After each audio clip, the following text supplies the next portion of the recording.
Professor Byron Reeves is the Paul C. Edwards Professor of Communication and has for many years been a fellow of the International Communication Association, acknowledged for the significant contributions over time that he and his research have made to the theory of communications and to the way that that theory has supported asking research questions and implementing those questions. Well, I think it's particularly interesting that his title tonight is Feedback, Quick and Lots of It, and the End of Theory. The ubiquitous feedback that we have in wearable devices, in mobile and stationary sensors, is providing new opportunities for research. Is there a theoretical basis to that? Byron's a good person to talk to with this because his research for a number of years has been the basis of media products for companies like Microsoft, IBM, Hewlett-Packard, and he has also done extensive studies on the importance of games, gamifying the narrative, the story, and engagement in human-computer interactions. So, Byron, thank you. I have colleagues in media studies who are doing work on good scholarship on feedback in media in every one of these time domains. Writing books, doing experiments. And what I want to think about, or what I have been thinking about a little, is as I and a lot of the field have been moving toward the right on these time domains, ever smaller, ever more plentiful time domains, how does that change ideas about feedback, ideas about theory, things that we can say about design? So this is the continuum, and I'm going to jump a little bit into the milliseconds here. So this is a recent data set that we've collected. We've been collecting data like this over the last couple of years here at Stanford mostly, and you'll see why in a bit. This is logging of individual student laptops over the course of days, almost up to a week. And it's being displayed on a big high-definition immersive visual environment. But these are screenshots every 5 seconds for what people are doing on their laptops. And we sit and ponder, we statistically dive in and try to fish for interesting things to say mathematically about the series of images. But we've also been having a great time just walking around these data and pointing out different aspects of what's going on in the series. You know, what kind of feedback are these people getting? What are their motivations? What are they doing? And so lots of pretty interesting things to say about this data even before we start thinking about theorizing about exactly why it may change the way it does. Here's one thing to say about the data. On average, the modal response, or the median response rather, of a switch going from one stream or task to another stream or task is 19 seconds. So I'm at home, I'm on my laptop does everything. I'm a sophomore at Stanford. I only own 2 screens. I've got my laptop and my phone. So my laptop is Facebook, PowerPoint, buy a t-shirt, watch a movie, watch TV, whatever. It's everything on a single screen. So all the multitasking or the switching is done in the z-axis. I don't have multiple screens out in front of me. I'm going into screens that are windows that are potentially behind the ones I'm looking at. So this is what I'm seeing. So I'm switching quite often. There's a long tail out on the other end. Very little time am I using 2 windows, which might be an advantage if I'm coding. Occasionally people are using 2 screens or 2 windows, but most of the use of the computers are 2 windows. 75% of these tasks are done less than a minute. There is some, you can see some, this is a big entertainment section right here, this kind of darkened series right there. So I'm watching a television show, but I'm also buying a t-shirt in the middle of that show, because everything has a play button and a pause button. Everything I do in media, everything I'm going to get feedback about or give feedback to, has a pause button and a play button, so I'm in control. This is a really interesting thing to say about what's happening right now, I think, as people watch environments like this. This is not passive viewing where the fluorescent light of a television is just washing over me and come what may of my response. This is an active choice that I'm making in my media environment, giving feedback to someone or taking it myself as a result of this change. But it's a really different way to mix up media, to really get down into some small time units. So what's driving this? And then I'm going to talk a little bit about the time scale of the theorizing about what's driving this. But one thing that's driving this is the sheer availability of technology to look at, to go to the right on that time scale. That's what's driving this change to smaller units here. We've got media consolidation on screens. So this is not everybody's home, and I still have a home theater in my house, and I even still make an appointment with family members to actually sit down and watch a program that lasts 30 minutes, and maybe even one that's broadcast, especially if it's sports.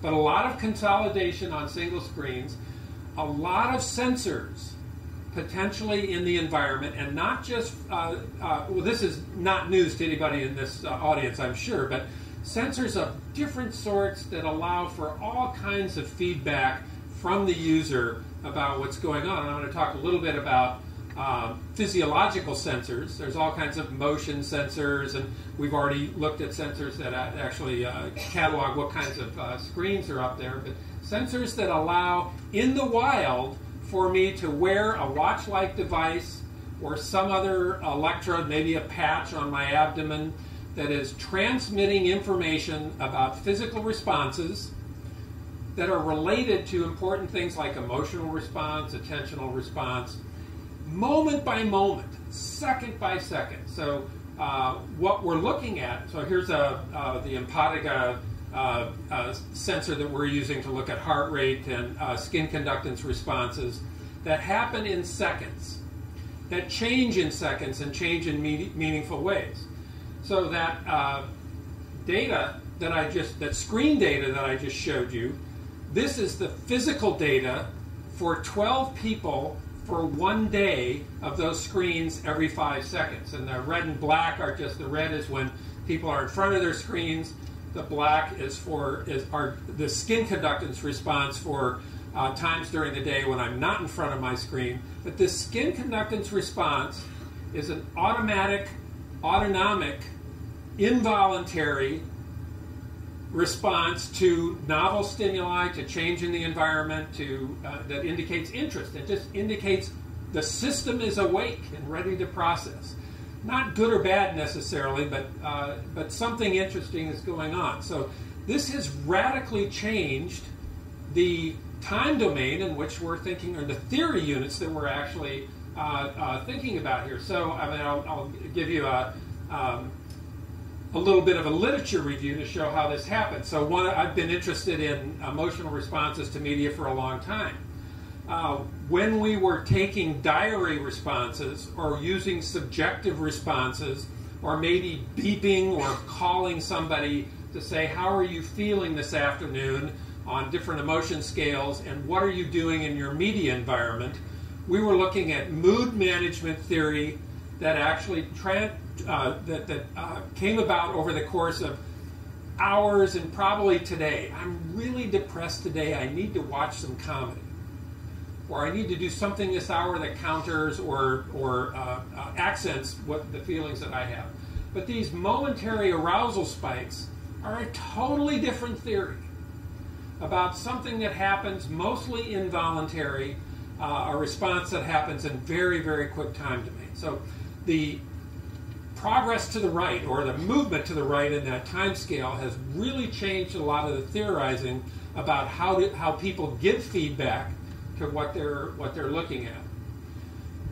And here's some more about that theory. So this is not a theory about the afternoon. This time scale right here is just a couple seconds before and after this line right here, which is where the switches occur. So when I go from watching the situation comedy to buying the T-shirt, or a quick exit from my Word document, the paper I'm writing for my professor, to check Mary Beth's Facebook page to see if there are any updates, whatever.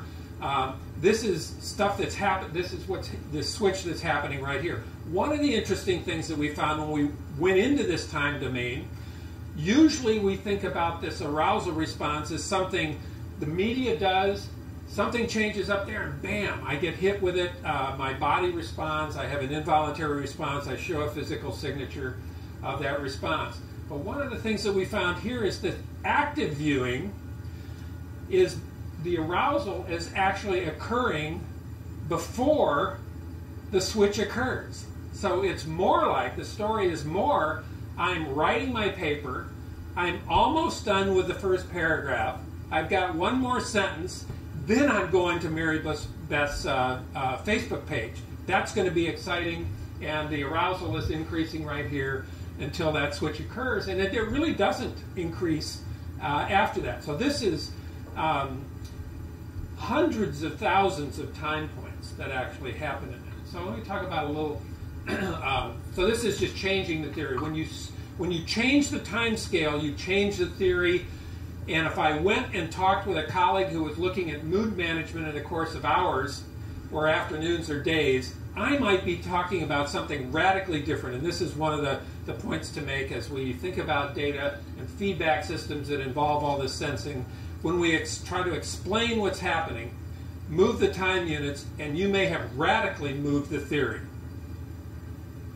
Okay, so time units also focus research on individual variance over time. And this is I want to talk a little bit about how we invest in research. And some of this comes from colleagues at the Center for Advanced Study of the Behavioral Sciences last year who spent some time thinking about this. When it comes time for me to do a study, I got a bunch of people, I've got a bunch of variables, maybe I've got a bunch of occasions or a bunch of time, and generally in my field, in social science, I'd say in psychology, political science as well, we're really focused on spending a lot of money on getting a great group of people. Good random sample, don't get 10, you don't have enough power to do statistics, get 1,000, all the concern about people, without much of an investment in process, without much of an ability to invest in process, because time units of afternoons are hard to come by, whereas time units of seconds might be substantially easier to come by. So these data might be a lot easier to get to. This was part of this project, and I'm trying to be provocative here in like 12 or 15 minutes here. This was part of a project that I did with Nilam Ram, and we were trying to think of he did this. This is his slide, where he was trying to think of a way to show what this investment in occasions or time units could make to research. In fact, we were all saying to each other, probably more forcefully than I'm even saying now, relax on this people thing. Relax on, I need 1,000 people, 100 people to do my study. What I need is 1 million time points for you. And then I'll do my modeling, I'll do my math, I'll do my theory, and then I'll move to the next person right here. So these are pictures of the hands for people that were in one of them. Nilam Ram, he's at Pennsylvania State University, he's a mathematical psychologist. He took pictures of people's hands. Quit averaging people over single points in time. You're throwing away too much data. So these are all the details that you can see of age and gender and occupation and just lots of nuance. And this is the exact arithmetic average of all the photographs. And you can't really, you can see it's a hand, it's 5 fingers, but you can't see all the nuance. So I just thought I'd put that in. I thought it was a nice provocative way to make that point, that investment in that cube, start investing in time points, especially as they get smaller. So time units also change intervention opportunities. This is a slide also from Nalam, where we were together talking about what happened when you collected studies. These are all self-reports of emotional experience in different time units. You know, how do you feel today? How's it going this hour, the last month, whatever. And looking at reviews of work that actually intervened at different places. The smaller the time units, the more individualized the data, the better the interventions seem to be. That's from that literature. I thought I'd put this up here as well. This is a feedback study that we were working on. It's not in the context of physiological recording, but it's really pretty interesting with respect to the individual over time. So I'm at work. I need to do better at work. I need to learn some things. I need to apply those lessons on the sales floor. This is a big box electronics retail. This is my store. I'm an employee. I get my own store to train on, to simulate, to kind of nurture as I work. And this is all hooked into the point of sale system and information about how my work is going as I'm doing that work. And then in the background, as I'm completing that work, I'm being reinforced or redirected or acknowledged or given points or whatever in a time domain that exactly matches the time domain of the work. And the point here is that when you think about matching that, I mean, for example, the classic literature in classical conditioning has always been tempting for people in media to think a lot about, but we've never had the time domain in which to actually apply that work. So this is behind the scenes. Let's change what's happening in this animated game in relation to the input that person is giving. So it's feedback that actually matches that. You get really good change that wouldn't happen in a longer time domain. And then I'm going to end with the provocative part of the title here. So in this Center for Advanced Study of the Behavioral Sciences group that was thinking about this, we were actually thinking about it in the context of people in science who are really talking about how having a lot of information about short responses changes the value of theory in research. Now this is fighting words in the university. The kind of the real poke in this, and this came not from me, but this notion of the end of theory. This is the Wired magazine graphic that had the article about the end of theory. But when you've got enough data, powerful enough computers can analyze the data quickly, theorizing about the right starting point is not as important. We valued theory because we need to efficiently begin in a place that we think about, because if we began at random, we'd probably begin in the wrong place. But in this inductive-deductive cycle, the feedback, both of research as well as the things that we're studying right here, can get going so fast that the starting point is not quite as important. I won't say it is unimportant, but it's not quite as important. So in typical research, we have an idea, or maybe formalize that idea, deduce from that idea, do an experiment, and then repair the idea.